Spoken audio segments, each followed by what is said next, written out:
The little mountain man's small body hit the frozen ground hard as his foot caught a root, sending him tumbling off the trail and into a ravine so deep that his screams couldn't reach the hikers just 200 yards above. He clawed at the dirt with bleeding fingers, but the slope kept pulling him deeper into the belly of a mountain that had swallowed grown men whole and never given them back. What happened in the next 3 days would become mountain country legend, a story whispered about for decades. His legs gave out first.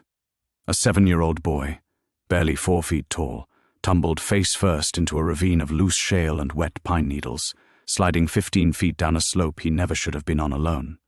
His name was Caleb Whitmore, and when the dust settled and his small fingers gripped the edge of a rock to stop himself from sliding further, he looked up and saw nothing but trees in every direction. No trail, no people, no sound except his own breathing and the wind cutting through the canopy above him.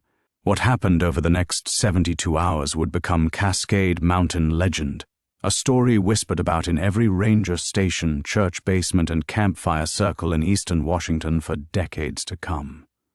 Now, I need you to understand something before we go any further.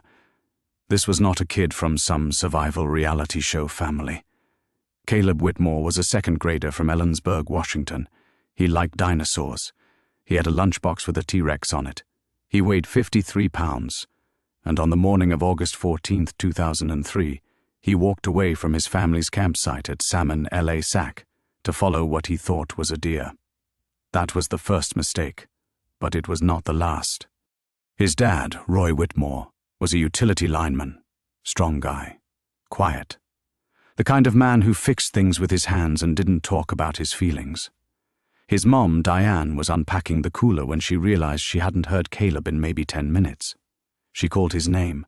Nothing. She called again, louder. Then she started walking. Then Roy started walking. Then Roy started running. Believe me, there is no panic on earth that compares to a parent losing a child in the wilderness. Roy told a reporter later that his chest felt like someone had reached inside and squeezed his heart with a fist. He said it happened that fast. 1 second, life was normal. The next second, the world ended. But let's go back to Caleb, because this story belongs to him. And right now, at the bottom of that ravine, with a scrape on his chin and dirt under every fingernail, the boy was doing something most adults wouldn't think to do. He stopped moving. He sat down on a flat rock, pulled his knees to his chest, and tried to remember what his dad told him once about getting lost. Roy had said it casually, almost like a throwaway comment during a hike the year before. If you ever get turned around out here, Caleb, you sit your butt down, you stay put, you make yourself big and loud. Caleb remembered the first part. Sit down. He did that. But making himself big and loud? That would come later. And when it did, it would save his life. Now here's the thing nobody tells you about survival situations with kids. Adults panic in a specific way. They overthink. They second-guess. They burn calories pacing and arguing with themselves. Kids panic differently. They cry. And then, weirdly, they adapt. Caleb cried for a solid 20 minutes at the bottom of that ravine, hard gulping sobs that echoed off the rock walls. And then he stopped, not because he felt better, but because he got thirsty, and thirst is a more immediate master than fear. He looked around. The ravine had a thin trickle of water running along the lowest point, barely wider than his thumb, brownish, suspect. But to a 7-year-old who just burned through his body's fluid reserves crying, it looked like a drinking fountain. He got on his hands and knees and lowered his face to it. Then he pulled back. Something stopped him. Maybe it was the color. Maybe it was instinct, maybe it was just luck. But Caleb Whitmore did not drink from that trickle, and according to the search and rescue team that would later find him, that water was downstream from a dead elk carcass about 200 yards uphill. Bacteria levels would have made him violently ill within hours. In a survival situation for a child that small, vomiting and diarrhea would have been a death sentence through dehydration alone. He didn't know any of that. He just didn't drink. Get this. While Caleb was sitting at the bottom of that ravine fighting his own thirst, the search was already rambling into motion above him. Roy had sprinted back to the campsite, grabbed the car keys, driven 4 miles to the ranger station and slammed through the door so hard the ranger behind the desk knocked over his coffee. Roy couldn't get the words out at first. His jaw was clenched so tight that the ranger, a guy named Dale Fenton, had to tell him to breathe. "My boy," Roy finally said. My boy walked off. "He's 7. He's out there." Dale Fenton picked up the phone and called Kittitas County Search and Rescue. The clock started. Here's what most people don't realize about wilderness search and rescue. It's not a helicopter and 10 guys with flashlights. It's a machine, a cold, methodical, grid-based machine. And the single most important variable in that machine is time. For a child Caleb's size, in August, in the Central Cascades, the window was roughly 72 hours.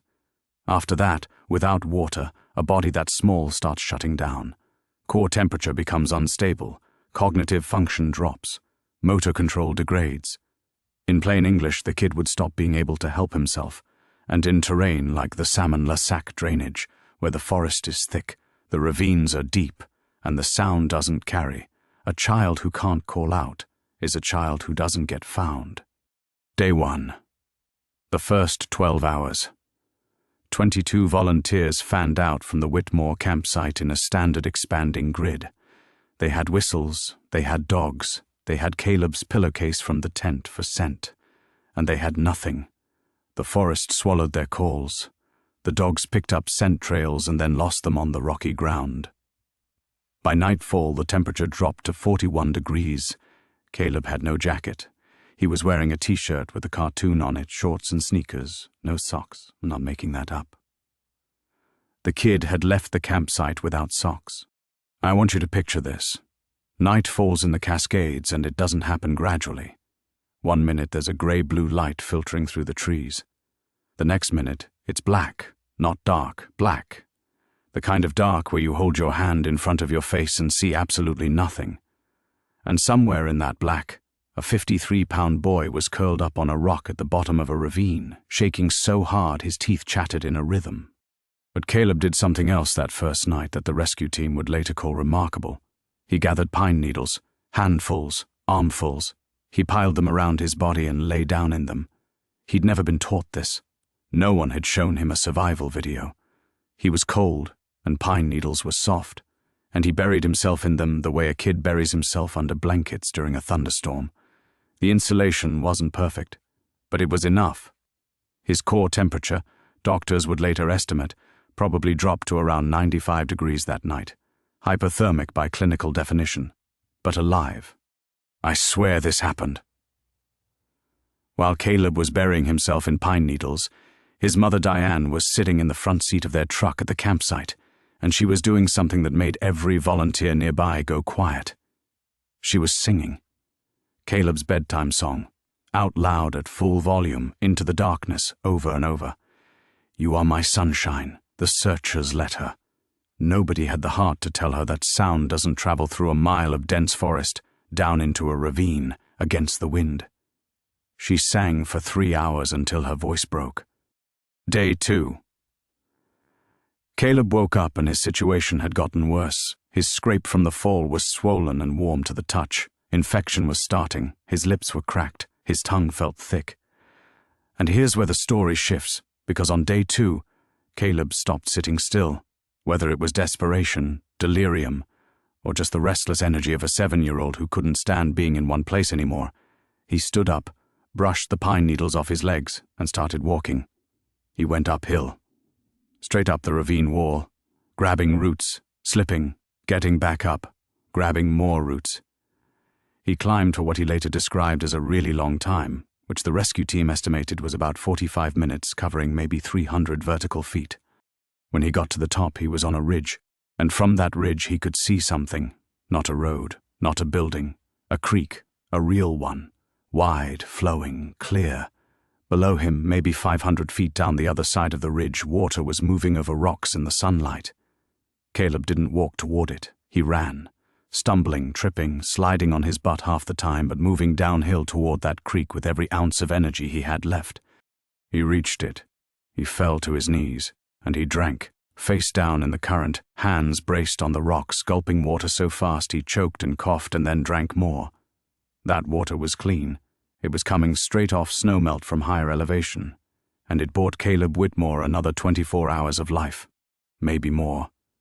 Without that creek, day 2 would have been his last. The doctors were unequivocal about that. But here's the problem, and this is the thing that makes survival stories so cruel. By moving from the ravine to the creek, Caleb had traveled nearly half a mile from his original position, and the search grid was centered on where he'd been, not where he was now. He'd just made himself harder to find. You need to hear this. Back at the command post, things were getting tense. Dale Fenton, the ranger who'd taken Roy's initial report, was on the radio with the county sheriff. They'd covered 6 square miles of grid. Dogs had been run in 3 separate sweeps. A helicopter had done aerial passes, but the canopy was too thick to see through. A thermal imaging camera had been requested from Yakima but hadn't arrived yet, and the volunteer coordinator, a retired Marine named Gus Patton, pulled Dale aside and said something that Dale would remember for the rest of his career. "We've got maybe 20 hours before this becomes a recovery instead of a rescue." Dale looked at him. Gus had run searches for 15 years. He was not a man given to drama. Dale got back on the radio and doubled the grid. Roy Whitmore, meanwhile, was not at the command post. He was in the woods. Against protocol, against direct orders from the search coordinator, Roy had grabbed a flashlight and a water bottle and walked into the forest at first light on day 2. He was calling Caleb's name every 30 seconds. His voice was already hoarse from the night before. He was moving fast, too fast, crashing through underbrush, tripping over deadfall, sweating through his shirt. A volunteer found him around noon, 2 miles northeast of the search perimeter, heading the wrong direction. They brought him back. He fought them, not physically. But his body tensed and his fists balled up, and the look on his face was something the volunteer, a woman named Terry Sandoval, said she never forgot. It was like watching someone drown on dry land, Terry said later. Roy sat down on a log at the command post and put his face in his hands. And this is where I need to tell you about Diane. Because while Roy was spiraling into physical action and burning out, Diane was doing something different. She went to the map, the big topographical map spread out on the folding table at the command post. She stood over it for a long time. Then she put her finger on the campsite. She traced the trail Caleb would have been on when he was following the deer, and she moved her finger southeast, toward the drainage, toward lower ground. "He would have gone downhill," she said. "He always goes downhill. When we hike, I always have to call him back because he wants to go down. He says up is boring." Gus Patton looked at her. He looked at the map. The search grid was weighted northwest. Diane was pointing southeast. Gus moved assets. "Trust me on this." That conversation changed everything. Day 2. Late afternoon. Caleb was at the creek. He'd been drinking water on and off for hours. His stomach was full. But he hadn't eaten in over 30 hours and his body was starting to tell him about it.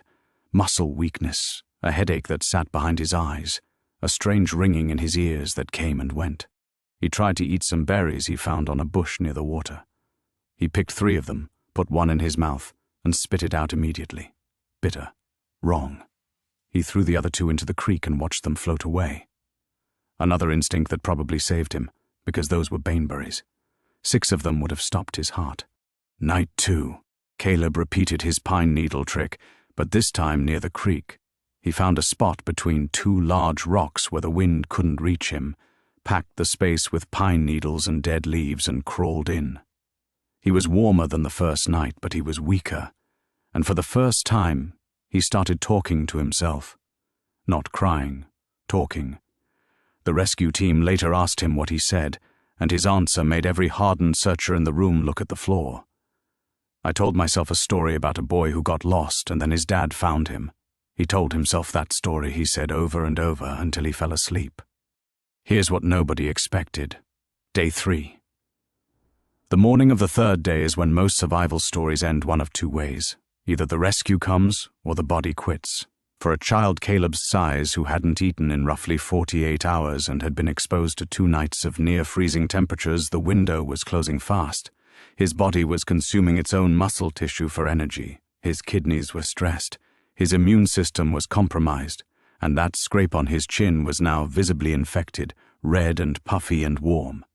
But Caleb wasn't thinking about any of that. He was thinking about something his dad said once. Something so simple it barely qualifies as advice. During a trip to the hardware store, Caleb had gotten separated from Roy for about 2 minutes in the plumbing aisle. When Roy found him, Caleb was standing on a display toilet, arms up in the air, waving.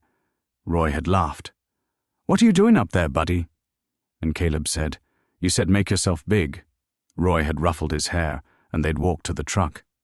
Make yourself big. On the morning of day 3, Caleb Whitmore climbed a rock. Not a boulder. A rock formation near the creek, maybe 12 feet high, with natural handholds. He climbed it with arms that shook and legs that barely held him. He reached the top. He stood up. And he started yelling. Now, here's the part that breaks the math. The search grid had shifted southeast, thanks to Diane's input the day before. A 2-person team, a volunteer named Rick Olvera and a tracking dog named Banjo, were working a section of forest about 3/4 of a mile from Caleb's position. The wind was moving southeast to northwest. Caleb was yelling into the wind. His voice was small. He was 7. He was exhausted, and the forest was thick. There is no logical reason Rick Olvera should have heard him, but Banjo did. The dog's ears went up. Rick stopped walking. Banjo pulled on the lead, hard southeast toward the creek drainage. Rick keyed his radio. "Command, this is Olvera, grid 7. Banjo's got something. Moving to follow." Dale Fenton's voice came back. "Copy, Olvera. Proceed with caution. Report in 5. Rick, let Banjo run." And here's the thing about tracking dogs that people don't appreciate. When they hit a scent trail, they don't walk, they pull. Rick was a big guy, 220 pounds, and Banjo was dragging him through brush and over deadfall at a pace that had Rick sweating and swearing and praying simultaneously. They covered that 3/4 of a mile in just under 14 minutes, and then Rick heard it. A voice, high and thin and desperate. "Hey, hey, I'm here, hey!" Rick broke through a line of trees, and there, standing on top of a rock formation next to a creek, was a tiny boy in a dirty t-shirt, no socks, arms raised above his head, waving. Caleb Whitmore, day 3, alive. Rick Olvera stopped. He took a breath.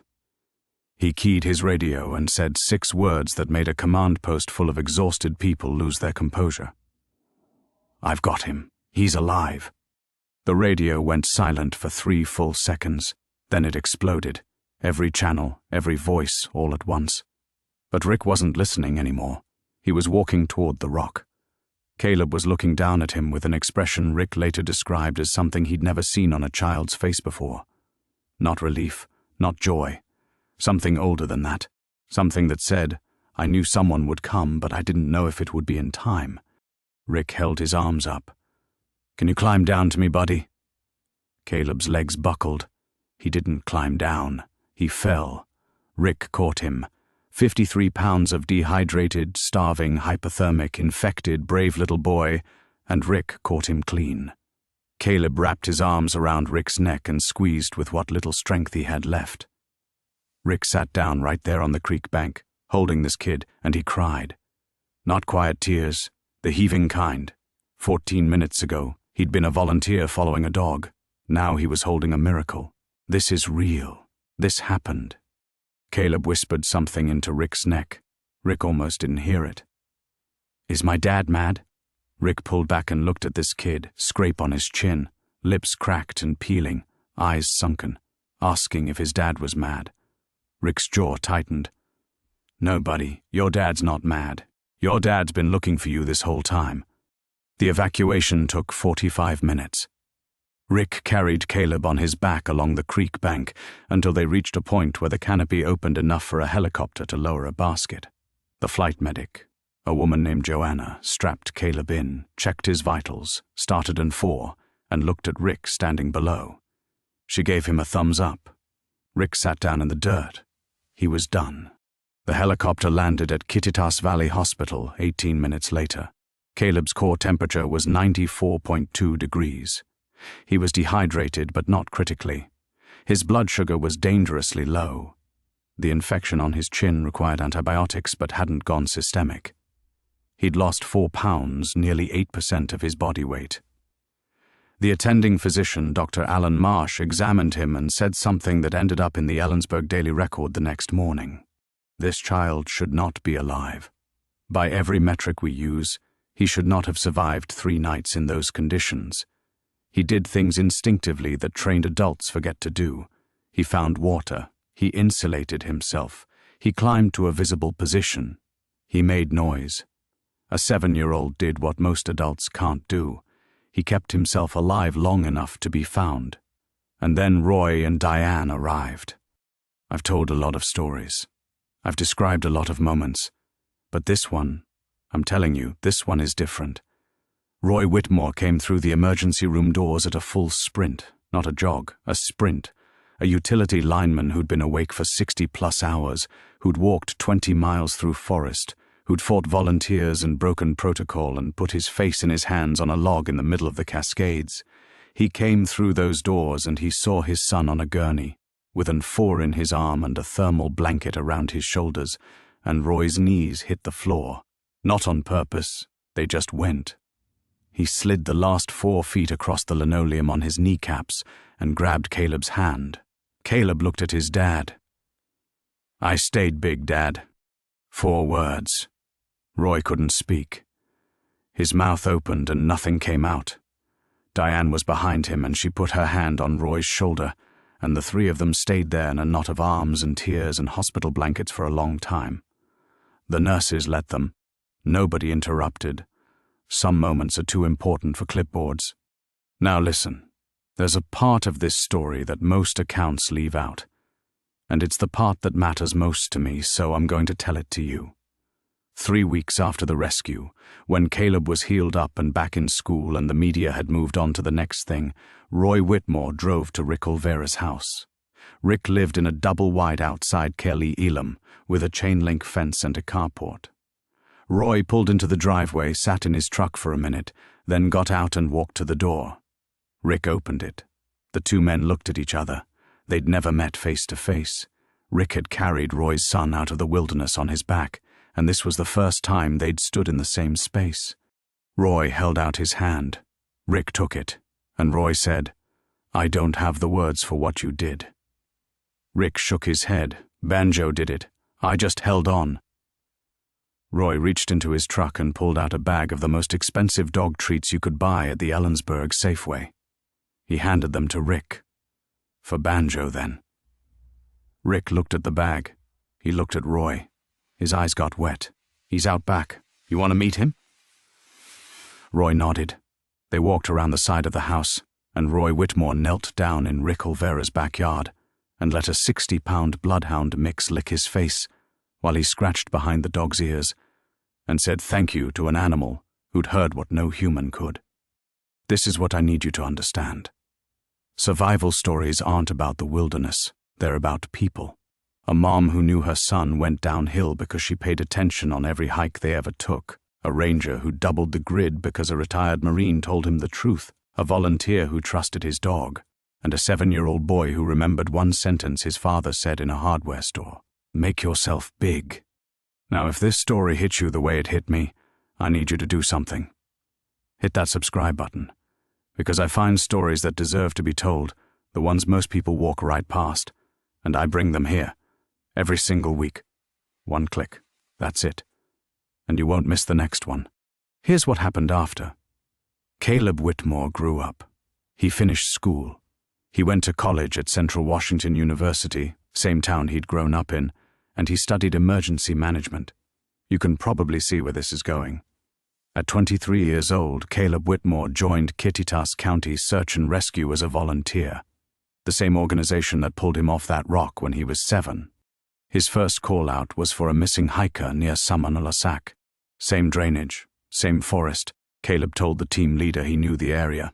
He didn't tell them why. He worked the grid.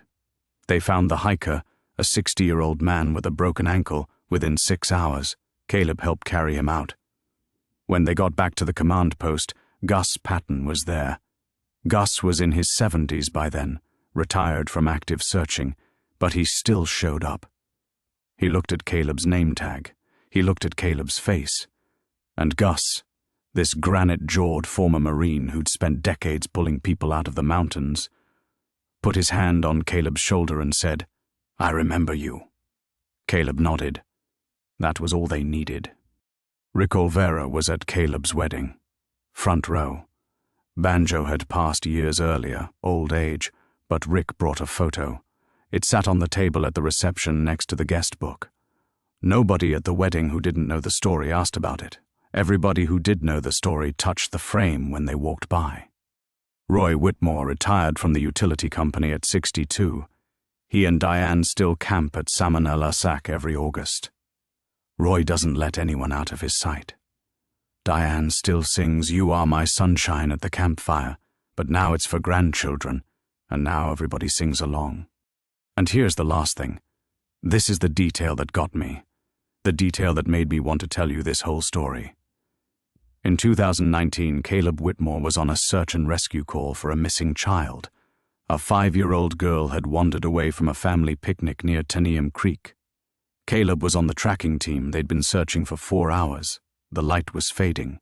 Caleb was moving along a creek bank and he heard something, small, high, thin, a voice. "Hey, I'm here." He broke through the tree line and there she was, standing on a rock, arms up, waving.